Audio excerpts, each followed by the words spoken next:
Bonjour à toutes et à tous, je me présente pour ceux qui ne me connaissent pas, je suis Jean-David Haddad, professeur agrégé de sciences économiques et sociales, rédacteur en chef de francebourse.com depuis sa création, puisque j'en suis le cofondateur, donc il y a 24 ans. Et depuis cette année, je co-rédige la lettre Trackers dédiée aux ETF proposée par le magazine Capital.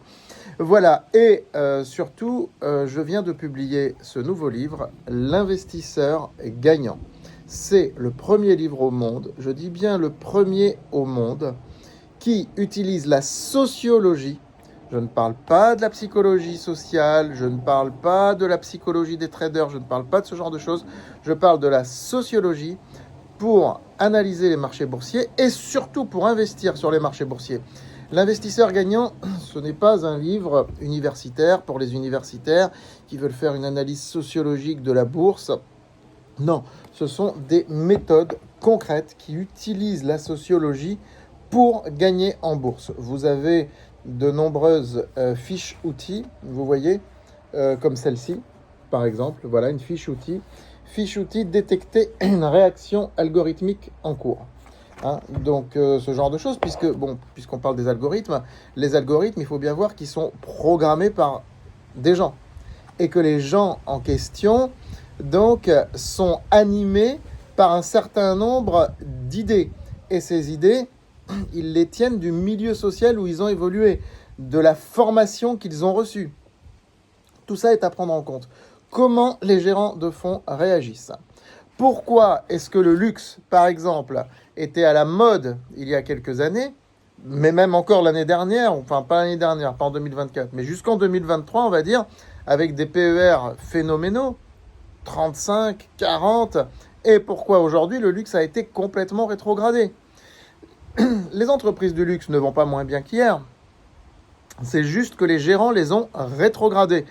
Elles ne sont plus leur priorité. Donc les PER ont baissé.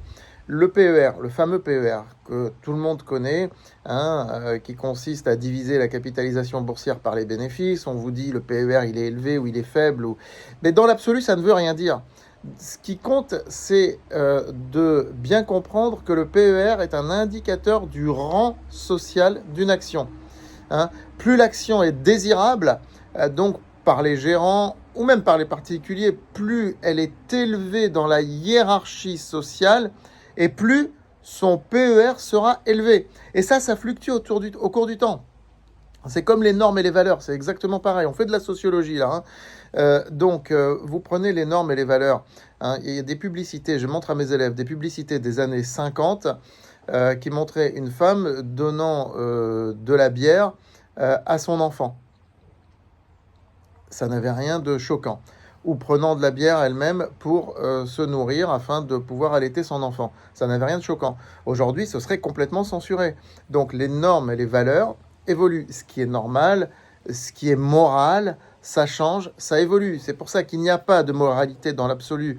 La morale, elle change au fil des époques, d'accord, ou au fil du temps, ou selon les sociétés. Mais c'est pareil au niveau du rang social des actions. Ce qui plaisait hier aux gérants, ce qui faisait rêver le marché, ne le fait plus rêver aujourd'hui. Les priorités sont autres. Et bien sûr, tout ça est conditionné aux récits sociaux du moment. Qu'est-ce que le récit social? C'est par exemple dire qu'actuellement, la souveraineté européenne est un thème dominant. C'est sûr, c'est un thème dominant. Donc l'armement, ça a beaucoup monté. Et ça, je le montre et j'en parle dans ce livre. Et je montre un exemple. Écoutez, c'est très simple. Je vais... vous le recherchez, le voilà. Regardez l'action Thales. Regardez le graphique de l'action Thales. Vous voyez que pendant longtemps, c'était une valeur. Elle avait un PER autour de 15, 16. Et puis le titre oscillait en fonction de ses résultats. Et là, ça s'est mis à monter d'un coup. Est-ce que les résultats ont été meilleurs? Mais non, pas du tout. Il n'y a pas eu de hausse spectaculaire au niveau des résultats. C'est simplement que le narratif a changé. le narratif global, ce qu'on nous raconte, l'histoire qu'on nous raconte. L'histoire aujourd'hui, c'est de dire il faut que l'Europe se réarme, il faut que l'Europe soit capable de se défendre. Donc forcément, les valeurs d'armement vont exploser. Leur PER monte. Aujourd'hui, Thales remplace LVMH dans l'imaginaire collectif des gérants. La priorité, ce n'est plus LVMH, c'est Thales, même si ça s'est calmé un petit peu ces dernières semaines. Là, nous sommes fin juillet où je vous parle, entendons-nous bien, ça s'est un petit peu calmé ces dernières semaines sur Thales. Mais ça risque de reprendre. En tout cas, le titre est à 240, 250 euros, alors qu'il était même pas à 100 euros. Voilà. Et on a eu ça aussi sur un certain nombre de small caps et de mid caps. Alors, l'art de l'investisseur sociologue, l'investisseur gagnant, donc, parce que l'investisseur sociologue est gagnant, c'est d'essayer de capter les récits dominants, mais surtout de les anticiper. C'est de la spéculation quand on fait ça. On ne réussit pas à chaque fois. Mais, par exemple, si je reprends ce thème dominant de la souveraineté européenne, moi je pense que les entreprises de santé qui opèrent en Europe vont finir par être attachées à ce thème. Je le pense. Voilà. J'ai pensé qu'une société comme Stif allait être attachée à ce thème. Elle l'a été. On a gagné 140% sur Stif. 140%. D'ailleurs, je parle de Stif dans ce livre que j'ai écrit entre le mois de mars et le mois de mai, juin même. La publication d'un livre, ça prend un petit peu de temps. C'est pas un article de journal, c'est donc maintenant seulement fin juillet qu'il est publié. Voilà. Donc voilà, la Stif, j'avais recommandé, on gagne 140%. Depuis que j'utilise la sociologie comme élément qui sous-tend l'ensemble de mes analyses fondamentales, techniques, etc., nos performances se sont très nettement améliorées. Mais très nettement, le portefeuille croissance est à plus 21, plus 22% depuis le 1er janvier. Elles se sont très nettement améliorées. Ça ne veut pas dire qu'on réussit systématiquement sur tout. Mais après, il y a des principes de money management qui n'ont rien à voir avec la sociologie, la diversification, etc. Quoique, on peut diversifier de manière sociologique, aller sur plusieurs thèmes narratifs, aller sur plusieurs pays. Mais lorsque vous allez sur plusieurs pays, il est important de connaître la culture du pays en question. On n'appréhende pas une action allemande comme on appréhende une action française. On n'appréhende pas une action suisse comme on appréhende une action japonaise, par exemple. Pourquoi ? Parce que même si la finance est mondialisée, il n'empêche que ces entreprises-là ont une culture du pays en question et que ce n'est pas la même chose.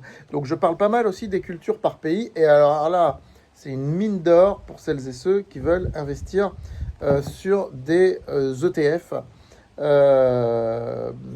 géographiques, de voir les pays politiquement instables, les récits économiques qui sont épuisés, les ETF surconcentrés, etc. Donc voilà, il y a un livre qui a beaucoup de tableaux comme ça. Il y a également beaucoup de conseils. Vous voyez, les conseils sont en gris. Conseils pour l'investisseur gagnant. Par exemple, ici, c'est un conseil par rapport au forum. Il faut dire comment lire un forum, parce qu'un forum, c'est purement sociologique. Alors, les forums, ça marche surtout sur les petites et moyennes capitalisations, parce que là, vous n'avez pas les gros fonds qui font le marché. Là, c'est les particuliers, donc qui peuvent créer une bulle du bas à travers un forum. Et pourquoi certaines sociétés vont plaire aux particuliers plus que d'autres ? Lisez le livre, vous le comprendrez. Vous le comprendrez, il y a des sociétés qui se placent dans une relation quasi anthropologique avec leurs actionnaires. Je pense à Interparfums, par exemple. Mais d'autres aussi, qui sont en train d'essayer de le faire, dont une que j'ai recommandée, qui est dans le portefeuille croissance. Donc, essayez de comprendre ça, lisez ce livre, vous allez lire des choses que vous n'avez jamais lues. Ce livre n'a rien à voir avec tout ce que j'ai écrit précédemment, sur l'analyse fondamentale, l'analyse technique, etc. Non. Pourquoi est-ce que j'en suis venu à la sociologie des marchés ? Parce que déjà, je suis sociologue de formation, je suis professeur agrégé de sciences économiques et sociales, donc je suis économiste et sociologue. Je danse sur ces deux pieds, on est d'accord, économiste et sociologue. Et que depuis le début que je fais ce métier, j'observe un certain nombre de choses. Alors, je ne le matérialisais pas comme ça. Je parlais de la cote d'amour d'une action, je parlais de la tendance heuristique basée sur l'observation. Je parlais des rapports de force, par exemple, qui sont en fait des rapports de domination et de soumission. Si si on emploie des mots sociologiques. Donc j'ai formalisé tout ça et j'ai donné à tout ça une place beaucoup plus importante dans mon analyse en 2025. Voilà pourquoi j'en suis arrivé là. Et comme personne ne l'a jamais fait, j'ai donc publié ce livre, L'investisseur gagnant, aux éditions Réalis, par Jean-David Haddad. Il est disponible sur Amazon. Il va être disponible un petit peu partout prochainement. Je vous invite à le commander dès maintenant. Ça sera une lecture d'été passionnante, j'en suis sûr. Et j'espère que vous êtes convaincus du fait que la sociologie est un outil indispensable pour investir sur les marchés. À très vite.